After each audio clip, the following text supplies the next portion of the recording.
Família, aqui quem fala com vocês é o Bruno, criador do canal, né? E hoje vou mostrar pra vocês, né, a tala que eu coloquei na Pandora aqui.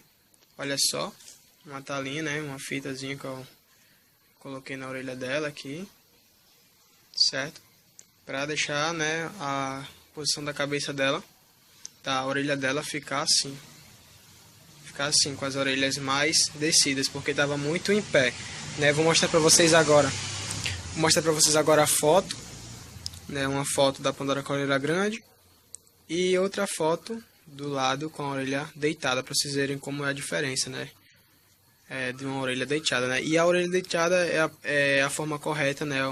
É a posição correta de estar aí sendo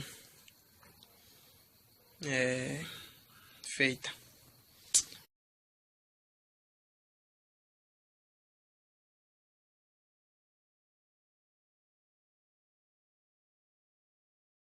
Beleza? Então é isso aí, ó. Coloquei uma talazinha, né? Deu uma descida na orelha dela, certo? E eu vou agora colocar uma moeda nessa parte aqui e passar novamente outra fita para dar uma descida mais fechada, né? Para ficar uma descida mais legal. E aqui também vou colocar outra moeda em cima e enrolar aqui novamente para ficar uma descida bem mais presenciada, né? Mais completa. Bom, galera, né, tá aqui a Pandora com a talazinha dela, né? Passei a fita aqui, dei uma volta aqui na fita, beleza.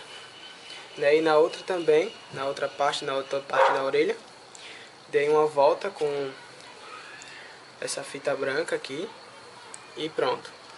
E ficou aqui, nessa posição. Veja que, perceba aqui como tá deitado, né, como tá inclinadinho assim para baixo.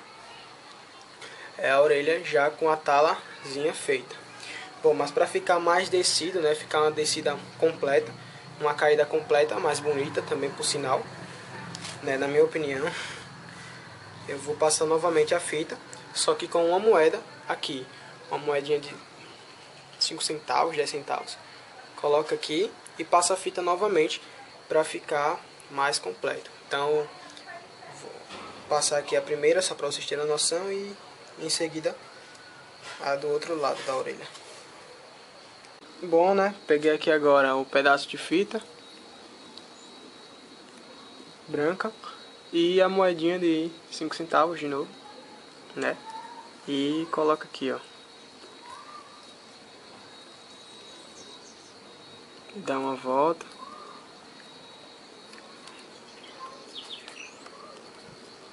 Para finalizar, né? Pronto. Tá aí feito, né? A descida completa, né? E tá feita aí a tala, né? Aí com a moedinha e com a outra moedinha aqui deitada, não, pã. E essa é a Pandora, não, pã. Toda quietinha aí porque eu mandei ela ficar no canto parada. Aí tá aí esperando eu mandar ela ir embora. Mas é isso aí, beleza? Se você gostou do vídeo, compartilha ele pra geral aí, né? Dá um joinha, deixa seu joinha. E se você ainda não tá inscrito no canal, se inscreve aí embaixo, né? E tamo junto. Pitbull Família é nóis, hein? Valeu!